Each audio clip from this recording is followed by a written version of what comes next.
नमस्कार, मैं doctor Rita Bakshi, chairperson International Fertility Centre की तरफ से संपूर्ण मी में आपका फिर से स्वागत करती हूँ। बात कर रहे थे हम इनफर्टिलिटी, बांझपन की, जिसमें मैंने फीमेल कॉजेज़ की बात करी, फिर मेल कॉजेज़ की बात करी और अब बात करेंगे सॉल्यूशंस की। जी हाँ, प्रॉब्लम की तो बात बहुत हो गई, अब बात करते हैं कि इसका विकल्प क्या है, यानी कि हम इसका करें क्या। तो अगर एक कपल आता है और उसके पास ये प्रॉब्लम है, यानी कि 1 साल शादी का के बाद साथ रहते हुए बिना कोई कॉन्ट्रासेप्टिव यूज़ करते हुए 1 साल वो लोगों ने ट्राई कर लिया है, टाइम इंटरकोर्स भी कर लिया है, समय का पता चल गया है कि इस समय साथ रहना ज़रूरी है, उसके बावजूद अगर वो प्रेग्नेंट नहीं हुए हैं तो उनके पास क्या सोल्यूशन है। तो सबसे सिंपल सोल्यूशन जो हमारा है वो है IUI, यानी इंट्रा यूट्राइन इंसेमिनेशन। मतलब यूट्रस यानी कि बच्चेदानी के अंदर सीमेन को डालना, जिसको हम कहते हैं इंट्रा यूट्राइन इंसेमिनेशन। तो नॉर्मली क्या होता है, एक कपल जब इंटरकॉर्स के वक्त सीमेन डिपॉजिट होता है वजाइना में, मगर अगर आपके अंदर कोई ऐसा कॉज है, यानी कि कोई इन्फेक्शंस है वजाइना में, सर्विक्स में, या कि मालूम नहीं, हमें सब कुछ ठीक ठाक लग रहा है फिर भी बच्चा नहीं हो रहा, तो IUI करते हैं। देखिए, IUI करने के लिए जो बहुत इम्पॉर्टेंट चीज़ है, देखना ज़रूरी है कि ट्यूब्स खुले हैं कि नहीं, क्योंकि अगर ट्यूब्स ब्लॉक्ड हैं और हम IUI करते जा रहे हैं तो बच्चा तो ट्यूब्स के अंदर बनना है, यानी कि एग को भी ट्यूब में आना है, स्पर्म को भी ट्यूब में जाना है और ट्यूब में दोनों को मिलना है। तो ट्यूब का खुला होना देखने के लिए HSG यानी कि हिस्ट्रोसेल्पिंगोग्राम करना ज़रूरी है। अब आपने देख लिया कि हमारे ट्यूब खुले हुए हैं, ठीक टाइम पर अंडे बन रहे हैं, हम कुछ ऐसी दवाइयाँ दे देंगे जिससे कि आपके अंडे ज़्यादा बनने लगे, यानी कि ओरल ओविलोजेंस जो होते हैं वो खाने को देते हैं 5 दिन, उसके बाद कुछ इंजेक्शन्स अगर ज़रूरत पड़ी वो देते हैं। जब एक तरीके का फल पक जाता है, जिसे हम कहते हैं एग मैच्योर हो गया, तो फिर हम उसको एक ऐसा इंजेक्शन देते हैं जिससे कि एग रप्चर हो जाए, यानी कि अंडा ओवरी से बाहर आ जाए। बाहर आने के बाद वो ट्यूब उसको पकड़ ले और वो ट्यूब के अंदर आ जाए। ये काम हमारा है देखना कि अंडे का साइज़ ठीक हुआ कि नहीं, कहीं कच्चा तो नहीं गिर गया, कहीं बहुत ज़्यादा तो नहीं पक गया, तो उसको राइट टाइम पे मैच्योरिटी पे रप्चर का इंजेक्शन देके अंडे को ट्यूब में लाना ज़रूरी है। अब ये हमने काम कर लिया, अब हम करेंगे कि जो सीमेन है उसको, देखिए सीमेन होता है एक थिक कोएगुलम की तरह, जैसे कीचड़ में कोई चीज़ तैर रही हो या खुले पानी में तैर रही हो, बहुत फ़र्क है। तो हम इसको स्पिन करते हैं, सेंट्रीफ्यूज करते हैं, वॉश करते हैं, ताकि सीमेन वॉश होके बिल्कुल खुले पानी में जैसे स्पर्म्स बिल्कुल स्विम कर सके।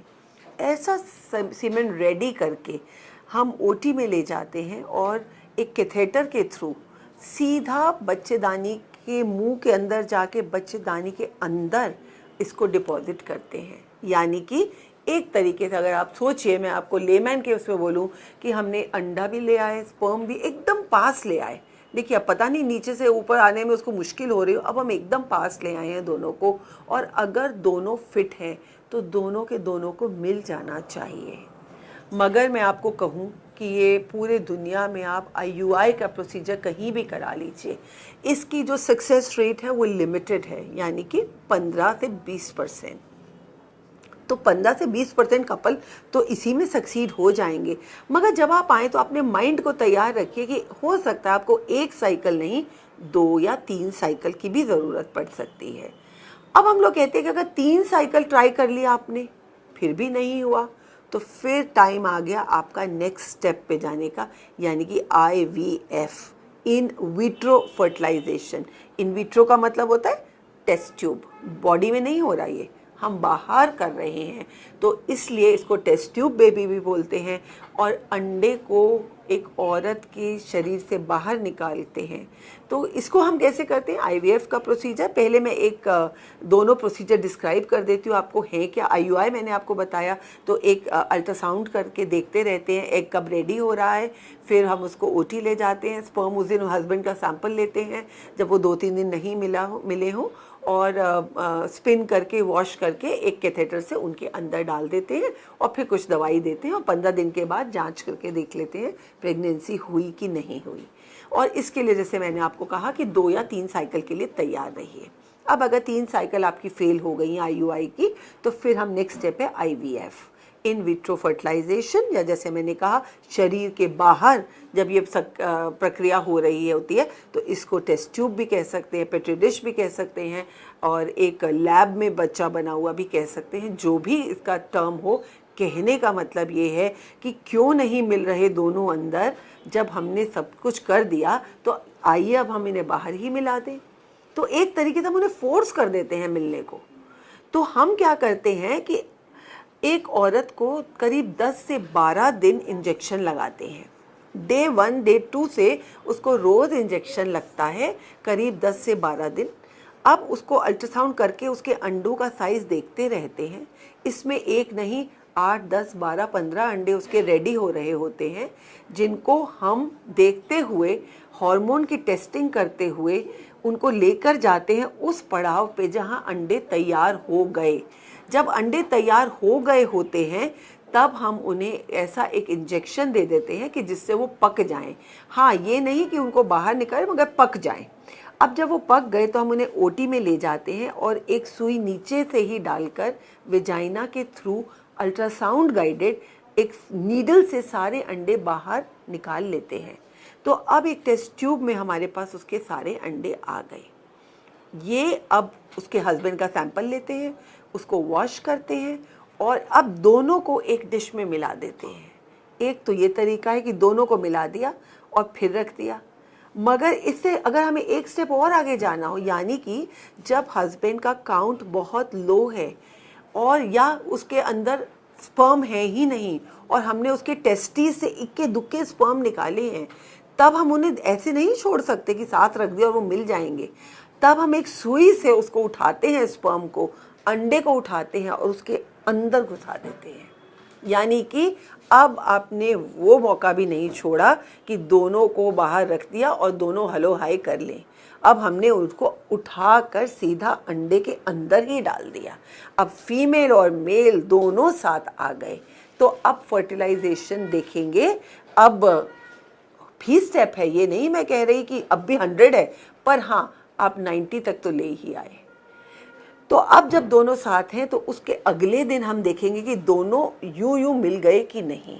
जब मिल गए तब है कि अब वो बच्चा बन गया। फिर हम उस बच्चे को बड़ा होते हुए देखते हैं इंक्यूबेटर में, मशीन में। अब हमने उसको रख दिया, वो ही चेंज दी है बॉडी का जो टेम्परेचर, ह्यूमिडिटी जो हमारे बाहर है, वो हमने उसको मशीन में दे दी और अब ये बच्चा बड़ा होने लगता है। तो 2 सेल, फिर 4 सेल, फिर 8 सेल, फिर 16 सेल, इस तरीके से वो बच्चा बड़ा होता है। एक बच्चा ऐसा जो है वो 5-6 दिन तो बाहर रह सकता है, मगर 5वें 6ठे दिन आप सोचिए जैसे अंडे के अंदर फूट के वो बाहर आता है, वो भी फूट के बाहर आएगा। उसको अब शरीर चाहिए, यानी कि बच्चेदानी चाहिए जिसमें कि वो अटैच हो जाए।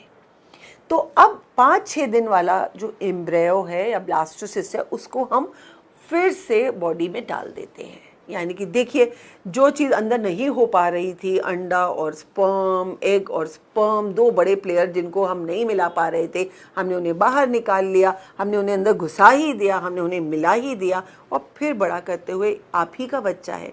बहुत बड़ी मिथ है ये कि आईवीएफ में हमारा नहीं है क्योंकि लैब में हो रहा है। देखिए, भूलिए नहीं, ये स्पर्म आपका है, ये एग आपका है।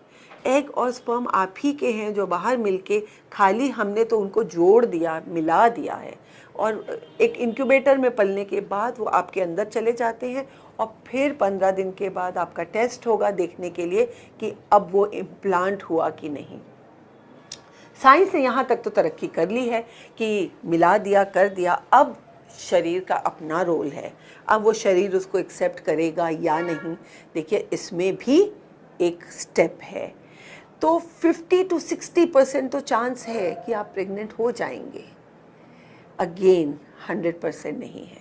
मैं चाहती हूँ आज सारे दर्शक ये भी समझ लें, ना तो निराश हो, ना ऐसे आशावाद हो कि बस IVF करा है तो 100% या होता ही नहीं है, ये तो सब ऐसे ही है, पैसे बनाने की मशीनें हैं। ऐसा भी नहीं है। 60% कपल्स कंसीव कर लेंगे और ये एक बहुत बड़ा नंबर है। हम क्यों सोचे कि आप उन 40 में, आप उन 60 में नहीं हो जिनका ये, क्योंकि इसमें से कई लोग ऐसे होंगे जिनका ट्यूब ब्लॉक्ड है। तो ट्यूब अंदर ब्लॉक था, नहीं मिल पा रहे थे, भैया बाहर मिल गए, बच्चा बन गया, अब हमने अंदर कर दिया। या फिर ऐसे जिनका काउंट बहुत लो है, अब स्पर्म को मिलियन स्पर्म्स जब फ्लो करते तब जाके एक एग को मिलते हैं। हमने कहा कोई बात नहीं भाई, एक दो ही सही, आइए हम उनको मिला ही देते हैं। तो ऐसे लोगों के लिए IVF एक बहुत बड़ी आशा की किरण है। और मैं कहूँगी कि जिसको भी 3 to 5 years हो गए हैं शादी को, साथ रह रहे हैं और उसको बच्चा नहीं हुआ है, पर्टिकुलरली 5 साल के बाद तो हम कहते हैं कि अब उसका टाइम आ गया कि वो सीधा IVF में ही चला जाए। तो इसका जहाँ तक सक्सेस की बात मैंने करी, आपको बता दिया। जहाँ तक कॉस्ट की बात है, मैं दोनों की कॉस्ट आपको बताऊंगी। IUI की कॉस्ट बहुत मामूली होती है, 5-7 हज़ार रुपये लगते हैं वॉश करने के लिए और आपको अंदर डालने के लिए, अल्ट्रासाउंड वगैरह सब मिलाकर ज़्यादा से ज़्यादा मैं बोलूँगी 10,000 तक की कॉस्ट आएगी।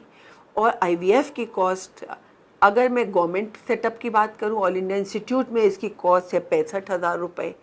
प्राइवेट में इसकी कॉस्ट, क्योंकि उनको सब्सिडाइज मिलते हैं गवर्नमेंट में इंजेक्शंस भी, बाहर इसकी कॉस्ट लाख से 1.5 लाख से लेके मैक्सिमम 2 लाख तक की है। तो इतनी कॉस्ट के लिए कई बार आप नहीं जा रहे होते हैं डॉक्टर के पास, यही सोच के कि बहुत महंगा है या इसमें होता ही नहीं है या होता है तो हमारा नहीं है। ऐसा बिल्कुल नहीं है।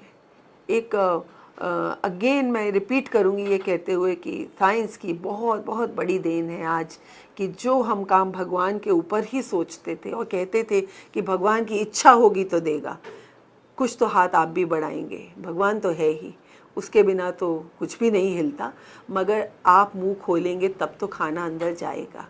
तो ज़रूरी है कि अगर आप लोग इनफर्टाइल हैं और चाहते हैं कि आपका अपना बच्चा हो तो पहुंचिए एक राइट डॉक्टर के पास, इलाज करवाइए और इस प्रक्रिया का पूरा फ़ायदा उठाइए। फिर से आपका नमस्कार करती हूँ मुझको सुनने के लिए, और संपूर्ण मी में सुनते रहिए, ऐसी जानकारी लेते रहिए। और अगर आपकी कोई क्वेरीज़ हों तो संपूर्ण मी के टीम से आप फिर से कांटेक्ट कर सकते हैं। शुक्रिया।